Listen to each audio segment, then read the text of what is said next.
Please metro rail কর্তৃপক্ষের কাছে আমার একটা রিকোয়েস্ট আছে, সেটা হচ্ছে মেট্রো রেলের ভেতরে আপনারা যে বিভিন্ন ধরনের অ্যাডভার্টাইজ গুলো লাগান, যেমন ন্যাপকিন, তারপরে এই অমুক ইলেকট্রনিক্স তমুক ইলেকট্রনিক্স, হ্যাঁ, এইসব অ্যাডভার্টাইজ বাদ দিয়ে আপনারা কষ্ট করে না ডিওডোরেন্টের অ্যাডটা লাগায়েন। কারণ যখন মেট্রো রেলে চলাফেরা করি মানুষজন তো মনে করেন বুঝতে পারে না, হ্যাঁ, হাতটা উঁচু করে খুব সুন্দর করে ধরে ঝুলে দাঁড়িয়ে যায়, কিন্তু আশেপাশের মানুষ যে ব্যাড স্মেলে যে তাদের কষ্ট হচ্ছে বা তাদের যে এগুলো এত আনহাইজিন কেন মানুষজন বলেন তো?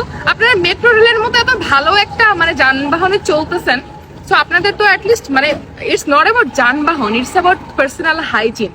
সো আমার কাছে মনে হয় যে মেট্রো রেলের ভাড়া যদি 2 টাকা করে বাড়িয়েও দেন তাও দেন, বাট অ্যাটলিস্ট আপনারা ওই যে গেটের সামনে পাশে আপনারা ডিওডোরেন্ট নিয়ে বসে থাকবেন, মানুষ যখন ঢুকবে তাদেরকে দিবেন ডিওডোরেন্টের কৌটাটা, একটা ডলা দিবে, ডলা দিয়ে ঢুকে যাবে। অ্যাটলিস্ট না যারা জাতি আদার্স যারা জাতিরা তাদের কোনো কষ্ট হবে না, হ্যাঁ, গন্ধে, কারণ এটা খুবই খুবই বিরক্তিকর ভাই। যারা জানেন তারা জানেন, এজন্য আমি সিরিয়াসলি হাত জোর করে রিকোয়েস্ট করতেছি আপনারা এইসব অ্যাডভার্টাইজ বাদ দেন, ডিওডোরেন্টের অ্যাড লাগান, বেশি বেশি করে ডিওডোরেন্ট মাখুন।